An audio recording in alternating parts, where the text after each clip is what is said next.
Hey guys, Ogs here from the US. Welcome to the channel and thank you for watching. Welcome to my first match review after the pandemic.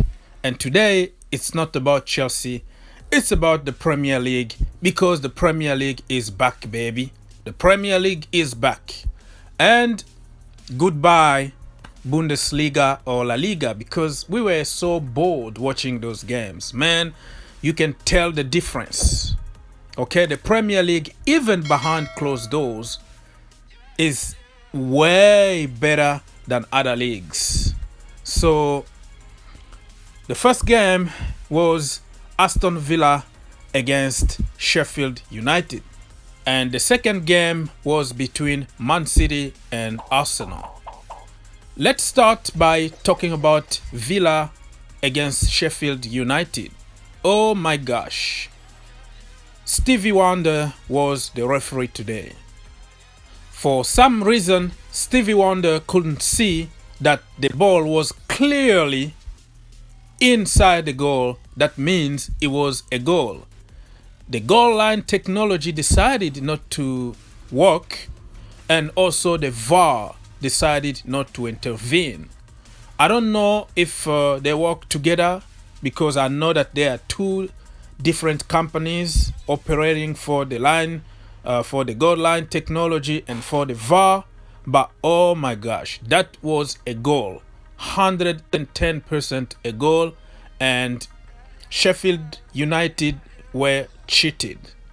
But hey, it's all good for me as a Chelsea fan because I wanted Villa to win for many reasons.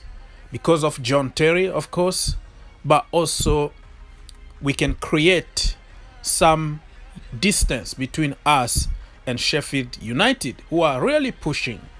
So it's all good for me. They took only 1 point, and if we win against Villa, we should be fine. You know what I'm trying to do here?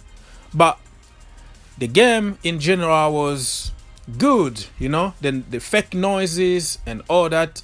I really liked it. I know many people are not used to watching such a game and they will say something different, but for me, I really enjoyed it. You know, I'm sick and tired for almost 3 months, no real football on TV, and you know, I was getting bored. So it's better than nothing. And you know, all the decoration around the stadium made it looks good. I mean, it's not original, you know, you're not gonna have the same sensation and the same feeling, but it is what it is. Even the Villa's fans will tell you that it was a goal, 110% a goal. It reminds me of a goal from Frank Lampard in the World Cup in South Africa, where he was denied, but it was clear. And from there, they, you know, brought this goal line technology, and now it's not even working anymore. As a Chelsea fan, I hate this because we've been victim this season of all kind of injustice from the VAR. And we lost a lot of points because of the VAR. So fix it, Premier League. Fix it, VAR, because it can't continue. That is robbing somebody 3 clear points. But I'm happy about it because I'm a Chelsea fan. You know what I mean? So the game ended up by 0-0, but in reality the game was 1-0 to Sheffield United. And now Villa still in 19th position.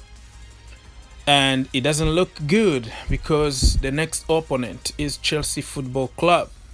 It's going to be a very tough game because they are going to try to win the game because they can't afford losing more games. And they already play one competitive match. So Chelsea need to be very careful and try to win that game as soon as possible. Otherwise, we have nobody to blame but ourselves. The second game was a big one at Etihad. Oh, sorry. Etihad Stadium. It was between Man City and Arsenal. The master Pep Guardiola against the student Mikel Arteta. Before the beginning of the first half, it was beautiful to see everybody come together to support the black movement and also the medical staff. I congratulate the Premier League because they've been doing so much. I remember even in the Bundesliga, Jadon Sancho was going to be punished, and the FIFA intervened to save Jadon Sancho from getting banned or something. The first half wasn't good for Arsenal at all. They were very, very unlucky. From the 4th minute, Xhaka was already down, injured. And here comes Ceballos. And at the 20th minute, Pablo Mari was down. And here comes David Luiz. I was surprised to see David Luiz on the bench, but that tells you exactly why he was on the bench, because Mikel Arteta didn't really trust him, but he was forced to play David Luiz. And oh my gosh, David Luiz did what David Luiz does better, which is the David Luiz moment. He always has those kind of moments. Everybody knows that I love David Luiz. When he was at Chelsea, he can't do any wrong. I defend him at any cost. I will blame everybody else but David Luiz. That's being a fanboy is. So since he moved to Arsenal, I can see it from a different perspective, and I can't defend him anymore.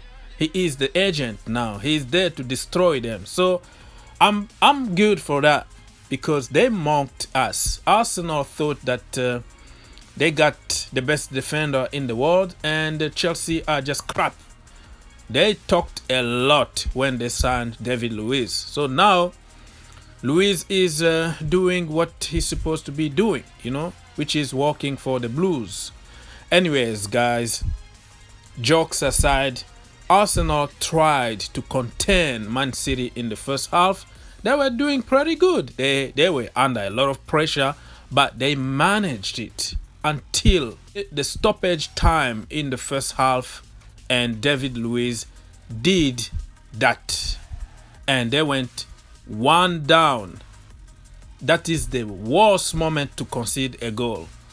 So I mean, it is what it is, man. You get what you pay for, right? So you thought that you got somebody just for 8 million and you just marked off Chelsea Football Club.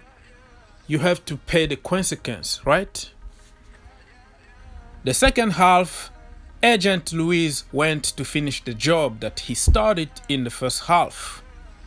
Penalty, red card, he was off, and Kevin De Bruyne didn't miss the penalty kick, and it was 2-0. Oh my gosh. I don't want to even imagine what is going to happen to David Luiz, because Arsenal fans right now are so mad, and Arteta also is so mad. So I don't think that David Luiz is going to have that contract that he's trying to get from Arsenal, or if he get one, it's gonna be on low wage. I don't see them giving him more than 100k a week. If he accepts to take maybe 50k a week, they could, give him a new contract. But I don't see it happening. I think it's time for David Luiz to start packing, because he's going to get a lot of backlash from the fans, from the board, from the management team. And man, good luck for David Luiz. Let me just notice that Bernd Leno was very good in this game. He is a very good goalkeeper. But hey, the back four betrayed him, and there was nothing he could do to save Arsenal. In the first half, he saved them more than 3 times. The second half, so many times. But The end of the day, you need some help from your defender. The end of the day, you need some help from your defenders or from the whole team defending as a team. You know what I'm trying to say? And something very, very unfortunate happened to Aymeric Laporte. It was a collision between him and Edison, and it looks very bad and it's very sad. You could tell that it's not good because Mendy was almost crying. Bernardo Silva, everybody just kind of calm and just checking what is happening. It was even scary. I didn't even think he is breathing or something. I don't know what happened. I don't know what kind of injury he got, but just praying that he come back. Just praying that he comes back stronger, because he's been through a lot in the past, 12 months or so. He's been struggling with injuries, and now this one, I don't know if he lost consciousness. I don't know. I don't want to speculate, but it doesn't look good at all, man. Good luck to him, and keep praying for him, because you don't want to see anybody from any team get injured. Foden came on to seal the deal, 3-0 to Man City, and the Gunners are going back to London empty-handed from empty-head.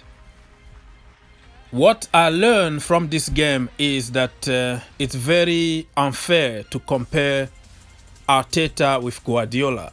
Okay, Man City been together for more than 5 years, and Arteta doesn't even have a budget to make his own team. He needs just to deal with the players that he got in hand. So it is what it is. Arsenal need a big rebuild.